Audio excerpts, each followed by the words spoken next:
చూస్ country delight, live better. ఇప్పుడే country delight యాప్ని download చేసుకోండి. నమస్తే, వెల్కమ్ టు సుమన్ టీవీ. నేను మీ సాయి భైరి. 2026 జనవరి 1 కొత్త సంవత్సరంలోకి అడుగు పెట్టేశాం. అయితే కొత్త సంవత్సరంలోకి అడుగు పెట్టిన తర్వాత కొత్త సంవత్సరంలో మారినటువంటి పరిస్థితులకు అనుగుణంగా వచ్చినటువంటి అప్డేట్స్కి అనుగుణంగా మనం కూడా మారకపోతే ఇబ్బందులు ఎదురుతాయి. ముఖ్యంగా బ్యాంకింగ్లో ప్రతి ఒక్కరికి బ్యాంక్ అకౌంట్ ఉంటుంది. ఫస్ట్ నుంచి చాలా మార్పులు జరిగాయి బ్యాంకింగ్లో. సో మరి ఈ 2026 జనవరి 1 నుంచి బ్యాంకింగ్లో ఎలాంటి మార్పులు జరిగాయి, బ్యాంక్ అకౌంట్ ఉన్నవారు ఎలాంటి ఈ యొక్క మార్పులు చేసుకోవాల్సి ఉంది, దీనికి సంబంధించి పూర్తిగా మనం మాట్లాడదాం. మనతో పాటు బ్యాంకింగ్ ఎక్స్పర్ట్ రాంబాబు గారు జూమ్లో సిద్ధంగా ఉన్నారు. సార్ నమస్తే. సార్ నమస్కారం. సార్, జనవరి 1 నుంచి 2026 నుంచి చాలా మార్పులు జరిగాయి. డిసెంబర్ 31 లోపే ఇదంతా చేసుకోవాలని నిన్న మొన్నటి దాకా కొన్ని వార్తలు రావడం జరిగింది. సార్, జనవరి 1 నుంచి అసలు ఎలాంటి మార్పులు జరిగాయి, బ్యాంక్ అకౌంట్ ఉన్న ప్రతి ఒక్కరు కూడా తెలుసుకోవాల్సినటువంటి ప్రధాన అంశాలు ఏంటి? ముఖ్యంగా బ్యాంక్ అకౌంట్స్ లో వచ్చేటటువంటిది రిజర్వ్ బ్యాంక్ ఆఫ్ ఇండియా ఇచ్చినటువంటి గైడ్ లైన్స్ ఆధారంగా మనం చూస్తే కేవైసీ నామ్స్ అనేటటువంటిది ప్రధానమైనటువంటి నామ్స్. అవన్నీ కూడా అంటే నో యువర్ కస్టమర్, కేవైసీ అంటే full form know your customer అనేటటువంటిది, దానికి కొన్ని నిబంధనలు ఏర్పాటు చేసినారు. సో దాని ప్రకారం ఇది నిరంతరాయంగా జరిగేటటువంటి ఒక ప్రక్రియ మాత్రమే. ఎవరెవరికైతే బ్యాంక్స్ లో అకౌంట్స్ ఉంటాయో వాళ్ళ యొక్క అకౌంట్ని అప్డేట్ చేసుకోవటం, వాళ్ళ యొక్క ఆధార్ వివరాలు కానీ పాన్ వివరాలు కానీ, అదే రకంగా వాళ్ళకు ఉన్నటువంటి అకౌంట్కి ఏదైతే ఉందో ఎస్ఎంఎస్ అలర్ట్లు చేసుకునేటటువంటి మొబైల్ నెంబర్ని చాలా జాగ్రత్తగా చూసుకోవటం, ఇవన్నీ కూడా చాలా ప్రధానమైనటువంటి అంశాలు. ముఖ్యంగా అలర్ట్, ఎస్ఎంఎస్ అలర్ట్, ఎక్కడైతే మనం ఒక ట్రాన్సాక్షన్ మన అకౌంట్లో జరిగిందో ఆ జరిగినటువంటి వెంటనే, జరగడానికి ముందు, జరిగినప్పుడు, జరిగిన తర్వాత కూడా మనకి ఇన్ఫర్మేషన్ బ్యాంక్ నుంచి వచ్చేటటువంటిది ఎస్ఎంఎస్ అలర్ట్. ఆ ఎస్ఎంఎస్ అలర్ట్ మనం రిజిస్టర్డ్ మొబైల్ నెంబర్ ఎక్కడైతే మనం చేసుకుంటామో అకౌంట్తో, ఆ రిజిస్టర్డ్ మొబైల్ నెంబర్ కరెక్ట్ గా ఉందా లేదా అనేటటువంటిది ఒక హోమ్ బ్రాంచ్ లో నిరంతరాయంగా మనం చెక్ చేసుకోవాలి. జరుగుతున్నటువంటి ఫ్రాడ్స్ ని కనుక మనం చూస్తే ఈ మొబైల్ నెంబర్లకి అలర్ట్లు వెళ్లకుండా వేరొక మొబైల్ నెంబర్ల దానిలో రిజిస్ట్రేషన్ చేస్తూ ఆ రకమైనటువంటి ఫ్రాడ్స్ చేయటం ఈ మధ్య ఈ డిజిటల్ ఫ్రాడ్స్ చేసేటటువంటి విభాగం కనుక్కుంది. అందుకని వాళ్ళు చెప్పేటటువంటి ఒక సూచన ఏమిటంటే, మీరు కనీసం ప్రతి 6 నెలలకో ప్రతి 4 నెలలకో ఒకసారి, లేదా మీరు ఎప్పుడెప్పుడైతే ట్రాన్సాక్షన్స్ చేసినారో ఆ అలర్ట్ మీ మొబైల్కే వస్తున్నాయా, మీ మొబైల్కి రావటం లేదా, ఒక్కొక్కసారి సర్వర్ డౌన్ అయినా, ఒక్కొక్కసారి సిగ్నల్స్ వీక్ అయినా ఆ కన్సర్న్డ్ ఆ మొబైల్ నెంబర్కి అప్పుడప్పుడు రావు ఎస్ఎంఎస్ అలర్ట్. సో రానప్పుడు ఇమీడియట్ గా హోమ్ బ్రాంచ్ కి వెళ్ళి మనం చెక్ చేసుకోవటం అనేటటువంటిది మన అకౌంట్ భద్రత దృష్ట్యా అవి అనివార్యం.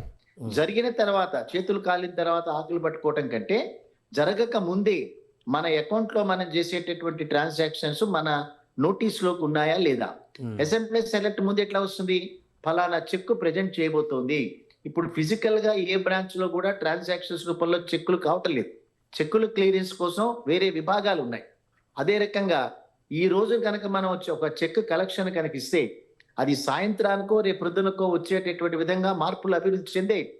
అందుకని ఎప్పుడైతే మన అకౌంట్ ద్వారా జరిగేటటువంటి మార్పులు సమాచారాన్ని మన ముందే చేరవేసేటటువంటి బ్యాంకులు ఏవైతే ఉన్నాయో వాటిని మన నిరంతరాయంగా పరీక్షించుకోవటం అనేటటువంటిది మన అకౌంట్ భద్రత దృష్ట్యా అవసరం.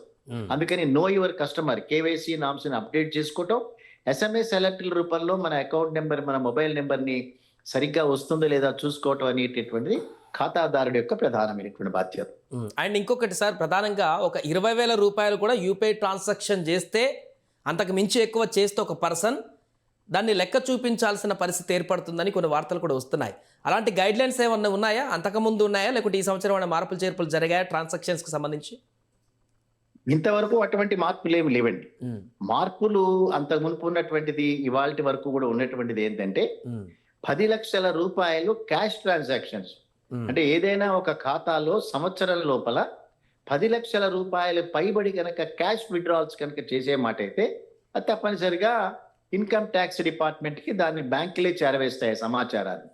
అదే రకంగా ఒక అకౌంట్ లో 2 లక్షల రూపాయలు పైబడి మనం కనుక క్యాష్ కనుక విత్డ్రా చేస్తే దేనికోసం మనం విత్డ్రా చేస్తున్నాం అనేటటువంటిది మనం ప్రధానంగా బ్యాంకు చెప్పాల్సినటువంటి అవసరం. సో క్యాష్ ట్రాన్సాక్షన్స్ మీద మాత్రమే ఈ రకమైనటువంటి లిమిట్స్, ఈ రకమైనటువంటి కంట్రోల్ ఉంది. కానీ మిగతాది క్లియరింగ్ ట్రాన్సాక్షన్స్ కానీ లేకపోతే ట్రాన్స్ఫర్ ట్రాన్సాక్షన్స్ కానీ జరిగినప్పుడు ఇవన్నీ కూడా సమాచారం ఇవ్వాల్సినటువంటి అవసరం లేదు. అందుకని 50,000 ఇంకో అనేటటువంటిది 2026 సంవత్సరంలో ఏ రకమైనటువంటి మార్పులు జరగలేదు.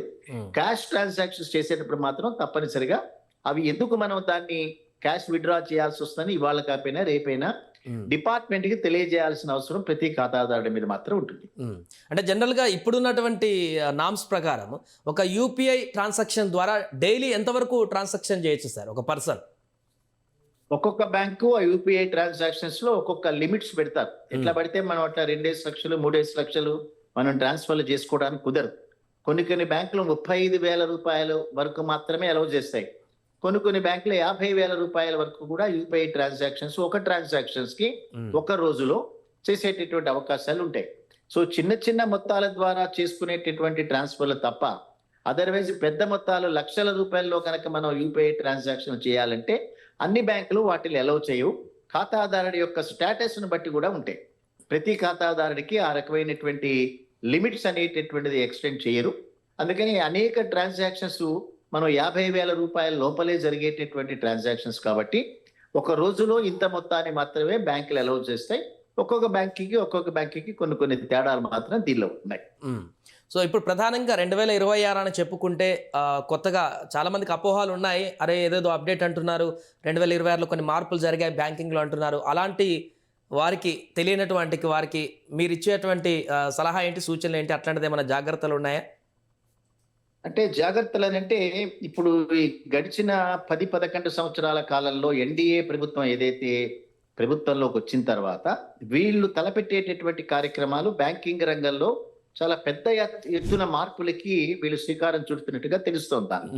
ఒకసారి కనుక మన చరిత్రలో కనుక వెళ్తే గడిచినటువంటి 200-300 సంవత్సరాల కాలంగా అంటే 1969 కంటే ముందు ఒక రకమైన బ్యాంకింగ్, 69 తర్వాత మరొక రకమైనటువంటి బ్యాంకింగ్, 69 కంటే ముందు 100 సంవత్సరాలు ప్రైవేట్ రంగం చేతిలో ఉండేటటువంటి బ్యాంకింగ్ రంగం 69వ సంవత్సరంలో మాత్రమే 28 పెద్ద బ్యాంకులన్నీ కూడా ప్రభుత్వ రంగం చేతిలోకి వచ్చినాయి. ప్రభుత్వ రంగం చేతిలోకి వచ్చిన తర్వాత మాత్రమే దానిలో రిక్రూట్మెంట్స్ పెరిగాయి. నిమ్న వర్గాలు, అల్ప ఆదాయ వర్గాలంతా కూడా రిక్రూట్మెంట్స్ అయినారు. దాంట్లో వెనుకబడినటువంటి వర్గాల వాళ్ళందరూ కూడా రిక్రూట్మెంట్స్కి వచ్చినాయి. దానితో పాటుగా చిన్న ఆదాయాలు ఎవరికైతే ఉండేవో రైతు కానీ స్మాల్ బిజినెస్ హోల్డర్స్ కానీ వీళ్ళందరికీ కూడా రుణ సదుపాయం ఎప్పుడైతే ఇవ్వటం మొదలు పెట్టిందో అనేక మంది యొక్క వ్యక్తిగతమైనటువంటి జీవితాల్లో ఆర్థిక పరమైనటువంటి మార్పులు వచ్చాయి. అదే రకంగా ప్రభుత్వాల్లో ఉన్నటువంటి ఎకనామికల్ మార్పులు జరిగినాయి. సో ప్రభుత్వం లాభం పడింది. అదే రకంగా ఉద్యోగస్తులు లాభపడ్డారు.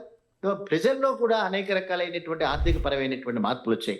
ఒక రిక్షా పుల్లర్ కానీ ఒక వెజిటబుల్ వెండార్ కానీ ఒక బ్యాంకు లోపలికి వెళ్ళి నాకు ఒక 25,000 రూపాయల రుణం ఇవ్వండి అని 69వ సంవత్సరం కంటే ముందు అడగలేకపోయేవాళ్ళు. కానీ 69వ సంవత్సరం తర్వాత అనేక పబ్లిక్ సెక్టార్ రంగ బ్యాంకుల్లోకి వెళ్ళి రుణాలు తీసుకున్నటువంటి సందర్భాలు అనేక మనం చూసాం. అటువంటి బ్యాంకింగ్ రంగాన్ని మళ్ళీ తిరిగి అదానీ అంబానీ చేతుల్లో పెట్టేటటువంటి ప్రయత్నం ఇప్పుడు జరుగుతోంది. బహుశా 2026 సంవత్సరంలో పబ్లిక్ సెక్టార్ రంగ బ్యాంకులన్నీ మాయం కావచ్చు. వాళ్ళ స్థానంలో మరొక ప్రైవేట్ సెక్టార్ బ్యాంకులన్నీ కూడా చాలా డబ్బు ఉన్నటువంటి ఫారిన్ డైరెక్ట్ ఇన్వెస్ట్మెంట్, అంటే మీకు ఎగ్జాంపుల్ చెప్పాలంటే ఇవాళ as on today public sector బ్యాంకుల్లో గనక విదేశీ పెట్టుబడులు గనక ఎవరైనా పెట్టదలుచుకుంటే అది కేవలం 22% మాత్రమే అందులో ఇన్వెస్ట్ చేయొచ్చు. వారికి 6% మాత్రమే ఓటింగ్ రేట్స్ ఉంటాయి. ఈ రోజున 49% వరకు పెట్టుబడులు పెట్టచ్చు. అదే రకంగా 49% ఓటింగ్ రేట్స్ ఉంటాయనేటటువంటి ఒక ఆలోచనని ఈ ప్రభుత్వం ముందుకు పట్టుకొస్తుంది. ఇది మనం ఏదో మాట్లాడుతున్నది కాదు. పదే నిర్మలా సీతారామన్ గారు ఆర్థిక మంత్రి హోదాలో రాబోయేటటువంటి రోజుల్లో మొట్టమొదటిగా 28 పబ్లిక్ సెక్టార్ బ్యాంకులు ఉండేవి. ఇదే ప్రభుత్వం వాటిని 12 పబ్లిక్ సెక్టార్ బ్యాంకులుగా కుదించినారు. 12 పబ్లిక్ సెక్టార్ బ్యాంకుల్ని 4 బ్యాంకులుగా కుదించి ఈ 4 బ్యాంకుల్లో విదేశీ పెట్టుబడులను చొప్పించి 4 బ్యాంకుల్ని కూడా ఇంక్లూడింగ్ స్టేట్ బ్యాంక్ ఆఫ్ ఇండియాని ప్రైవేట్ పరం చేసేటటువంటి ప్రయత్నాలు చేస్తున్నారు. ఒకసారి బ్యాంకింగ్ రంగం ప్రైవేట్ రంగంలోకి వెళ్తే అప్పుడు రిక్రూట్మెంట్స్ ఉండవు. ఈ నిమ్న వర్గాల వారికి బ్యాంకింగ్ రంగంలో ఉద్యోగాలు వచ్చేటటువంటి అవకాశాలు ఉండవు. అదే చిన్న అల్ప ఆదాయ వర్గాలకి రుణ సదుపాయం దొరికేటటువంటి అవకాశం కూడా ఉండదు. సో రాబోయేటటువంటి రోజుల్లో 26 సంవత్సరంలో జరిగేటటువంటి మార్పులు కనుక మనం చూస్తే బ్యాంకింగ్ రంగంలోనే పెను మార్పులు జరిగేటటువంటి అవకాశాలు, మొత్తం బ్యాంకింగ్ రంగాన్ని విదేశీ ప్రత్యక్ష పెట్టుబడుల ద్వారా విదేశీ సంస్థలకు అప్పజెప్పేటటువంటి ఎల్ఐసిలో మొన్న 100% విదేశీ పెట్టుబడులను ఆకర్షించేటటువంటి బిల్లు పాస్ అయిపోయింది. సో ఇవాళ ఎల్ఐసి అనేటటువంటిది 44 లక్షల కోట్ల రూపాయల ఆస్తులు కలిగినటువంటి ఎల్ఐసి అని. అటువంటి ఎల్ఐసిని జిఐసిని అంటే ఇన్సూరెన్స్ రంగంలో విదేశీ పెట్టుబడి వ్యక్తులు వచ్చి 100% పర్చేజ్ చేసేటటువంటి అవకాశాన్ని ప్రభుత్వం కల్పించింది. ఇవాళ చూస్తే డాలర్కి ఒక 91 రూపాయలు మాత్రమే రూపీ వాల్యూ ఉంది. సో డాలర్ అనేటటువంటిది స్ట్రాంగెస్ట్ కరెన్సీగా ఉన్నటువంటి సందర్భంలో డాలర్ని పట్టుకుని ఎవరైనా బయట వ్యక్తులు కనుక వస్తే చాలా ఈజీగా ఇన్సూరెన్స్ రంగాన్ని క్యాప్చర్ చేసేసినారు. సో ఇన్సూరెన్స్ రంగం అయిపోయిన తర్వాత బ్యాంకింగ్ రంగాన్ని కూడా అదే విదేశీ వ్యక్తులకి తాకట్టు పెట్టేటటువంటి కార్యక్రమాల్ని ప్రస్తుత ప్రభుత్వాలు చేస్తున్నారు. అదే కనుక జరిగితే భారతదేశంలో ఉండేటటువంటి అనేక అల్ప ఆదాయ వర్గాలకి రుణ సదుపాయం దొరకటం అనేది బహుశా అది కలగానే మారిపోయేటటువంటి అవకాశం మాత్రం ఉంది. Right sir, thank you. So అది మొత్తానికి 2026 జనవరి 1 నుంచి బ్యాంకింగ్లో మార్పులకు సంబంధించినటువంటి పూర్తి వివరాలు రాంబాబు గారు వివరించారు. పెద్ద పెద్ద మార్పులేంలో కొన్ని కేవైసీ అటాచ్మెంట్స్ వాటికి సంబంధించినటువంటి గైడ్ లైన్స్ మాత్రం ఇవ్వడం జరిగింది. అంతకుమించి బ్యాంకింగ్లో అంటే కొన్ని ఎస్ఎంఎస్కి సంబంధించిన డౌట్లు ఏమన్నా ఉంటే బ్యాంకులకు వెళ్ళి కనుక్కొని మీ యొక్క ఇబ్బందులు ఉంటే బ్రాంచ్కి వెళ్ళి చూసుకుంటే ఇంకా ఎలాంటి ఇబ్బందులు ఉండవంటూ కూడా వారు చెప్తున్నారు. మరిన్ని బ్యాంకింగ్ అప్డేట్స్ కోసం చూస్తూ ఉండండి సుమన్ టీవీ.